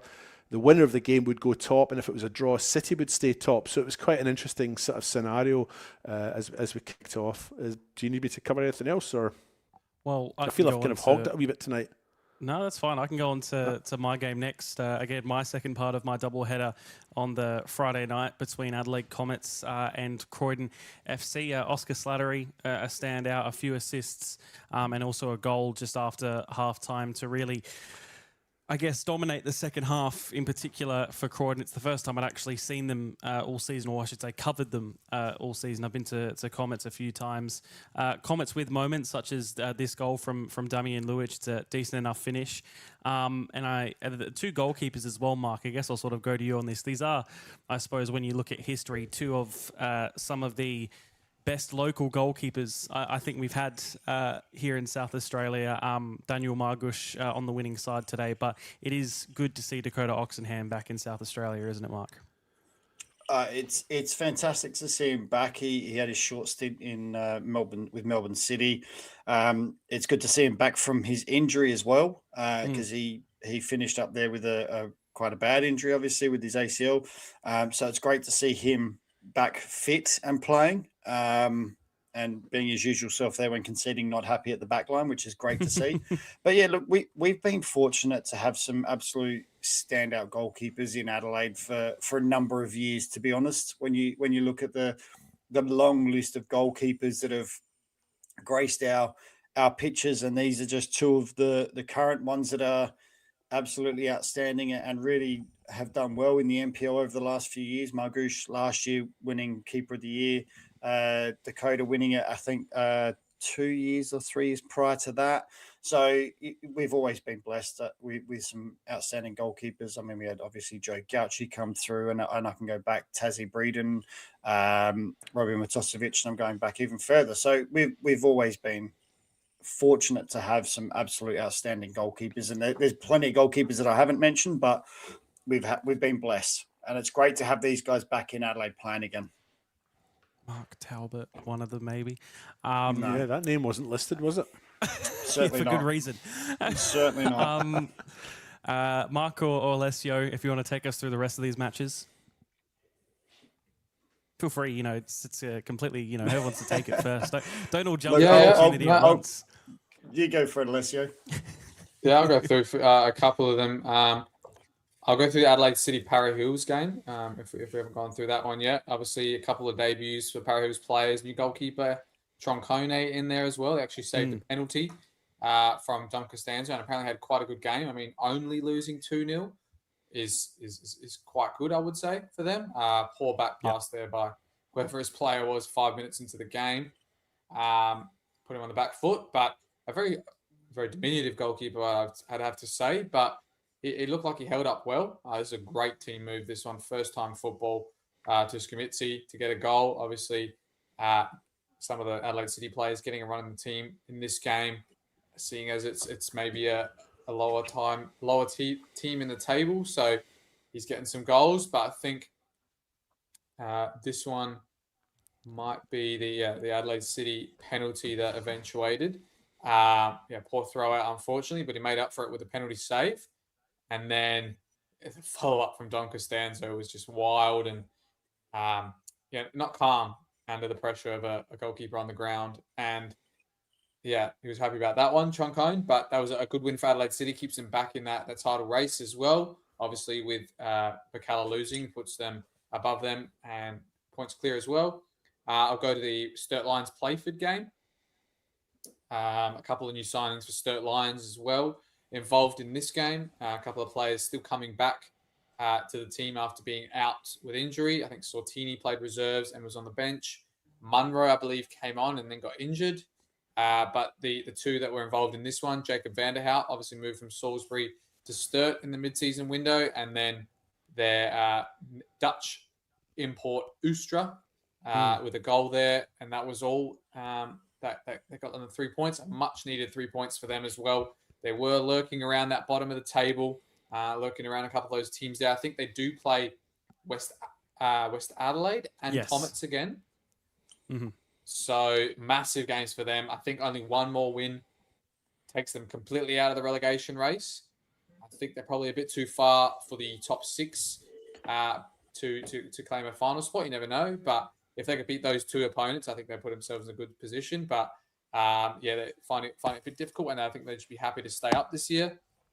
The next game, I'll go Beergrad, West Adelaide. Yep. I'm looking at the scores this week, and I wasn't on any games. I was quite happy not to miss too many of these a few 0-0s, 1-0 and a 2-0. Yeah, like I'm sure you were happy to miss out this week. There just wasn't many great games, but this is a great goal late in this one from Dan Atkinson. And if you see the start of the replay there, some quick thinking there from Lorenzo Baselli as well to take it that early and just find the pass. I mean, they were still trying to get back, and the defense was really open. A very wide place to have a shot. I mean, maybe he was looking for someone back post, but it was a great strike anyway from Daniel Atkinson, the Kiwi, and he's done some great things for them this season. Hopefully he can do another one on the big stage on the weekend. I think is that pretty much it? Well, you saying about the scores actually reminded me that I did do Adelaide United versus Campbelltown. I'm not even going to joke. I completely forgot that I did that game only until you mentioned it just then. If he didn't, 0-0. I was going to mention it. It ended 0-0. Goalkeepers were very good, especially in the late stages, a few chances. But other than that, another 0-0 for Adelaide United and also Campbelltown. I think that's Adelaide United's second 0-0 draw in their last 5, and the same for Campbelltown as well. And guess who gets keep putting on those games as well. So clearly some sort of curse either put upon me or those teams. Just one quick thing. Adelaide City, form side in the league. They've not lost in their last 9. So there are a few draws in there, but not lost in their last 9. Wow. And Mark? just quickly as well, I was just going to say, we were talking about on the other end of the scale, Para Hills, they've conceded 76 goals. They've averaged over 4 goals a game. So, yes, he played well in conceding only 2. Young Trancone. Do you know what, though? I hope the boys at Para Hills keep at it. You know, Joe Allison and Gordon Bryce, all the best to you. You know, hopefully you continue. I mean, I've spoken to them through the season. They're talking about a longer term plan in terms of rebuilding and so on. So I hope they stick at it. And I did see Gordon Bryce on social media this week with carrying cans of Iron Brew and dressed like a Mexican. So I'm looking forward to seeing him maybe in a Viking outfit this coming weekend. All right, that is all the results having been gone through. But next we'll go through the next coming weekend. But before that, David, you go first. How is our World Cup tipping table doing with all of us? And do remember to put your tips in as well, because the quarterfinals start on Friday, so it's time now to put your next round in. Yes, I mean, I think tonight is the last break, or the first break we have in game, so you do have 24 hours. But yes, don't forget to get your tips in to the one World Cup game at a time tipping competition. Desmond Kai is still top. He did, or maybe she, who knows, in this current day. Desmond Kai still top by 1 point, 65 points. And was top the last time we did this, which was last weekend. Did slip down a couple of times through the week, but recovered well. Delap Dance is second, 64 points. David Grant, that's me, third on 63 points, and Seb O'Neill, fourth, 62 points, and Troy NFFC is on 60. Chris Reekman, the camera operator, has had a good week. He's on 59 points, sitting down in 7th. North London is red, that's our Mark Talbot. 10th spot on 57 points. Probably all over for you, pal. It's going to be interesting, though. It's all over. It's going to be interesting. The first round, mate. Yeah. It's going to be quite interesting to see what chances. I would imagine Desmond Kai is going to probably pick all the favourites this weekend, or in these last couple of games, because obviously France, Spain, England and Argentina, they would be the hot favourites. So those underneath, which is the likes of you and me, Seb, and a few others, possibly need to try and pick a couple of upsets in order to try and win this competition, because I think it's probably in Desmond Kai's hands right now. Who tipped what? I was just going to have a quick chat about this, because Seb O'Neill picked Norway. I picked Norway. Mark, you didn't pick Norway. Sorry about that. I picked Mexico, more in hope than in anything else.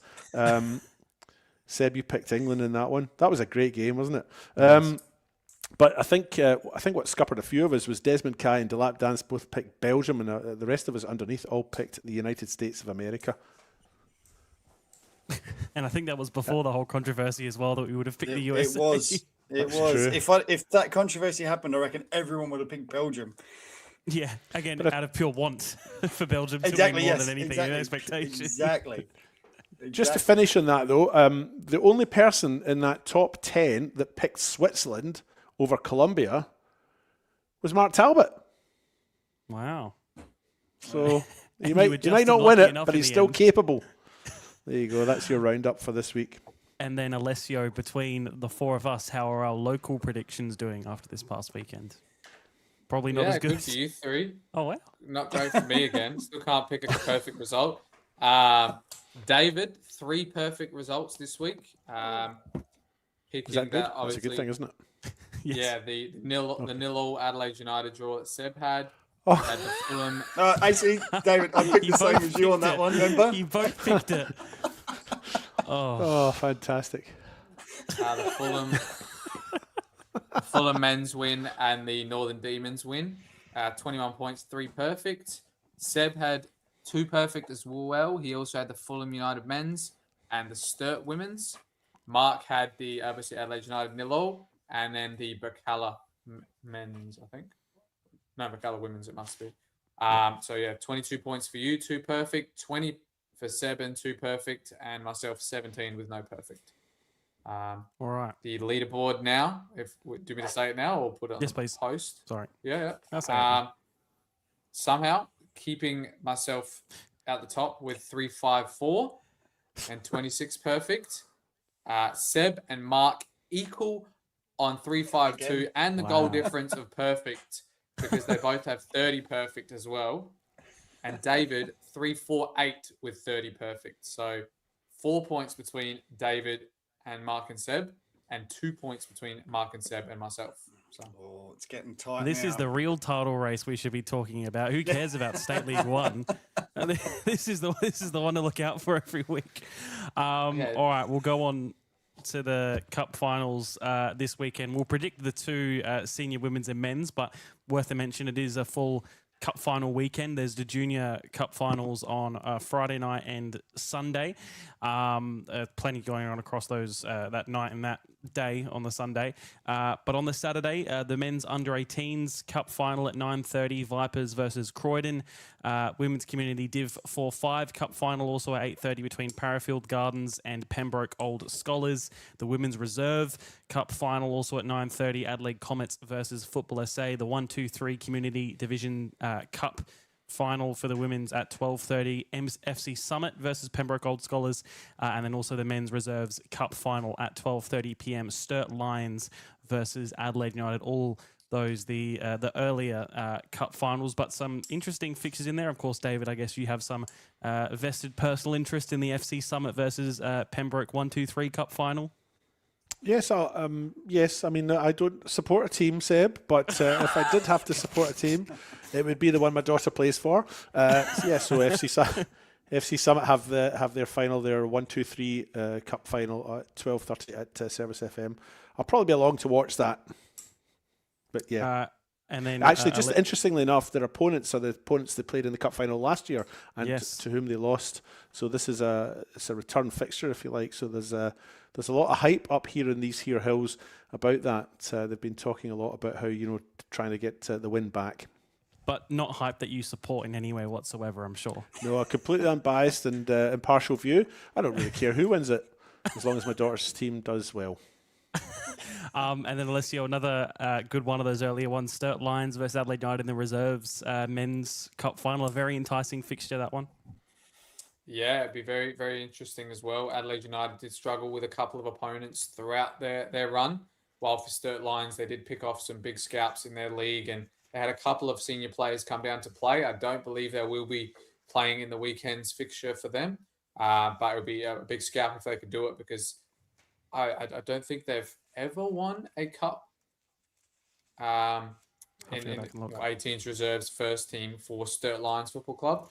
And obviously they've won grand finals, but I don't think their reserves or 18s teams have won trophies before. So it'd be a big step for them and their club in the future. The WNPL WSL Reserves Cup final, also another rematch of last year between Football SA and Adelaide Comets too. That one at 9:30, 3 at 9:30, 2 at 12:30, and then the two big ones, the WNPL WSL Cup final at 1:30 p.m. between West Adelaide and West Torrens Burkalla, and then the Men's Federation Cup final, FK Beograd versus Cumberland United. Before we predict, just a quick sort of preview on the match, I guess starting with the WNPL WSL Cup. David, we saw West Adelaide. They are beatable after 2 weeks ago against Campbelltown City, although the fixture between West Adelaide and Burkalla didn't go Burkalla's way. Without giving away your predictions, what are you expecting from this one? It's a cup final, so it's a cliche to say it, but I think anything can happen. You know, league form sort of goes out the window a little bit. West Adelaide don't have a great track record when it comes to these kind of fixtures. Okay, they did win this equivalent last year, which probably undermines my point a little bit. But I think West Torrens Burkalla probably going into this match maybe feeling they've got nothing to lose, whereas maybe there's a little bit more pressure on West Adelaide. I don't know if the coaches would share that view or not, but I'm certainly thinking that a lot of people look at this going, West Adelaide are beatable. You know, they slipped up a couple of weeks ago against Campbelltown. That would give West Torrens Burkalla a little bit of belief as well, I think. You know, I think if West Adelaide had come into this still 2 and a bit years, having not lost a league game, that might play on the minds a little bit of Burks. But I think the fact that they had that little slip up against Campbelltown City a couple of weeks ago maybe works in West Torrens Burkalla's favour. I've got a couple of quotes from the coaches. Would you like me to read them out very briefly? Absolutely. Okay, this is Mitch Nicholson, coach of West Torrens Burkalla. He says, it's been an incredible journey so far, and I'm grateful to the club and the girls for trusting me to lead this group. Earning a place in the cup finals is something we've worked towards all season, and we've prepared ourselves to embrace adversity, be brave in every moment, and stay true to who we are. There are no second chances now. We'll either win playing our football or walk away knowing we gave absolutely everything without fear. So that's Mitch Nicholson. And Costa Jaric, similar sort of message. Making a third cup final in 3 years is a testament to the quality and mindset of our amazing players.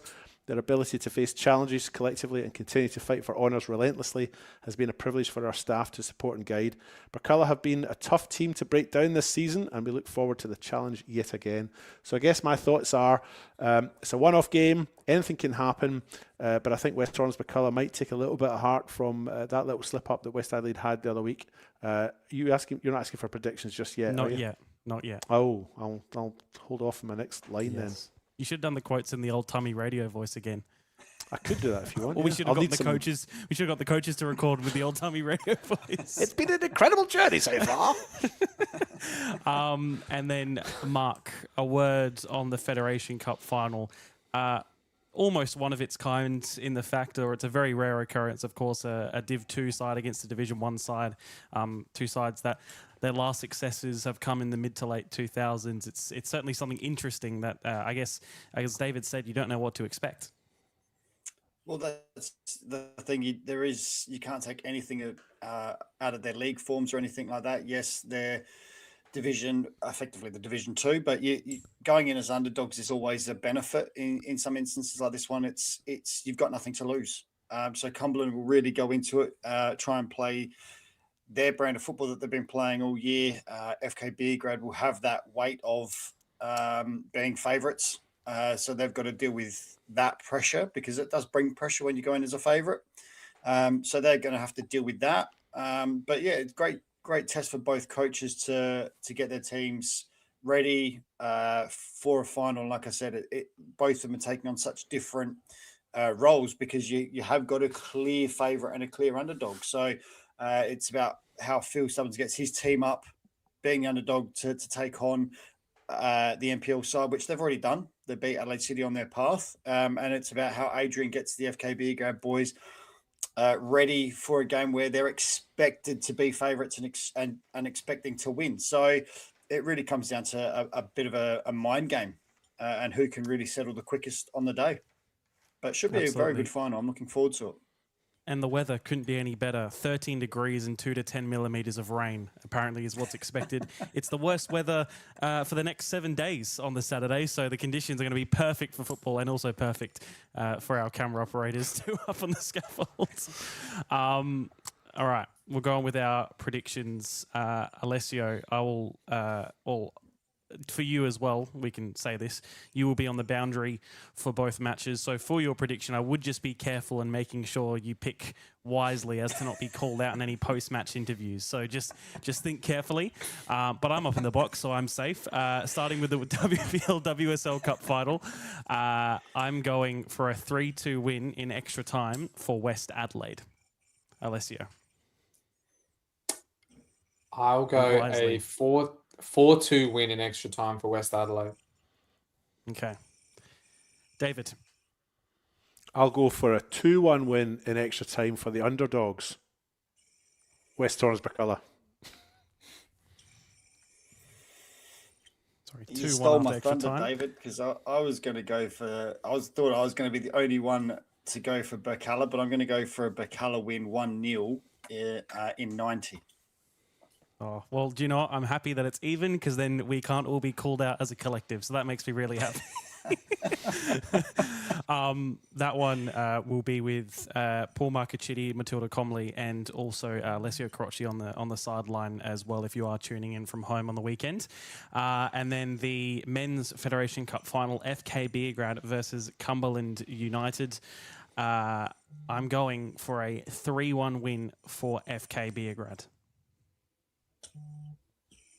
I was going to go the same, but I'll go 4-1 in 90 for Beergrad. I think FK Beergrad will be too strong for Cumberland, unfortunately. Cumberland's focus will return to the league and making sure that they, can get a finals berth. I'm sure that's the priority anyway. So, yeah, I'll go for FK Beergrad in this one in 90 minutes, 2-0. Mark, are you going to be the other one out? Well, I just realised, actually, something that I'm going to have to change my. I have to change my original because I've done it all year. You thought Cobras were playing? No, I've always had whoever the guest is on, whatever guest we have on, I back that team. I haven't. You've already said it with your chest. You've already said it with chest, Mark. You can't change it. But I hadn't changed it all. I haven't gone against it all year, and I just thought of it then. Stick with your principles, Mark. Yep. You've made you can't change it now. We know what you feel. So I have to. I do apologise. So, but I have. So in that instance, I will go with Cumberland.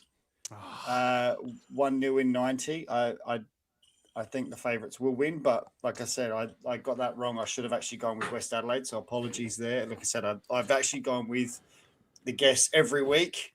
So I did screw up there. So apologies, but I will go Cumberland 1-0 just because they were guests on the show. You're a man of fine principles, Mark Talbot. And that one will be with me, David, and Alessio. Once again, we're so close to being an all one game at a time commentary team. We were close in the grand final with the three of you, and we were close again this year. Maybe one time we get the four of us on a call, hopefully, and create havoc and self-promotion. Other than that, looking forward to a great day on Saturday. I do it every week anyway, so. I believe as well, I don't know if I'm supposed to say this, but I'm going to say it anyway. I believe some of the earlier cup finals are being live streamed and possibly commentated, so do keep an eye out for those, but I didn't say that. But other than that, make sure to get down to cup final day. Plenty of people, plenty of atmosphere. I'm sure we'll be there. Any words from the three of you to end us off before we end the show for this week? Make sure you get out there. It's always a big game. Anything can happen in these grand finals. You can tell both these clubs and teams that are in it have been on the stage and had different events on it. So it'll be good to see a big crowd there. They have it undercover, so you don't have to be in the rain. And I want to hopefully that stand is packed. At least for the games on the main pitch, you'll be covered. Yeah. All I'm going to say is if you are going, try and get there for about 6 o'clock in the morning. Otherwise, you will not get a car park. So get there early. Even if your game's at 4 o'clock, get there at 6 in the morning and you'll get a car park. David? I think both the boys have expressed what I would have said. So nothing more to add. But once again, sorry about the whole scissors thing, Mark. No, absolutely. We look for, I want to say, we're going to be honest, we don't know if there is a show next week, so we'll keep people updated because at the moment, currently, one of the four of us is available to possibly do the show on next Tuesday as FK Beergrad are playing their big cup game in the Australia Cup on the Wednesday night. So we're planning to move to a Tuesday. But if that does happen, who is it? And is it just me for 90 minutes on my own? I don't think many people want that. So we're going to try to sort that out and we'll keep people in the loop on if there is a show next week. But until the next time we have a show, thank you to the three of you for joining me. Thank you all for listening. And we'll see you at the Cup Finals. See you there. And we look like we're heading to extra time, but there's still 5 minutes to play here, Mark. And by all means, there could be more chances. Still in the box, and it's another goal! And it's Andre Cole, the hero for Croydon! We thought it was over, but it's not over, and Croydon look like they're going to go all the way to the win. We can't say that now. Here goes Yuki Sasaki into the area. Penagaris, Chrissy Penagaris. Adelaide Comets have taken the lead. Falcon there, but it leaves Owen Windsor. And a third for Metro Stars. Here's Emma Ryan. She's not one of them because she's from Darwin. The shot from DeCola. Lily DeCola scores in the cup final again and wins it for West Adelaide. As the ball cuts back here to Odenwalder. And James Odenwalder scores. He makes it 2-0 for West Adelaide on the day. I bet he was going to be Travella if he puts one in. He goes himself instead. And it's still Soy Sakani. It's unbelievable, David, as well. And that one is definitely going to be credited to him. Will have to be chased down by Rapuano. He'll put in a cross of his own. Hobbs wasn't able to capture it. It's in! It's not the one that seals that Atletico promotion. I got the skills to make the girls sing, and the geezers too. Yeah, we're doing this thing.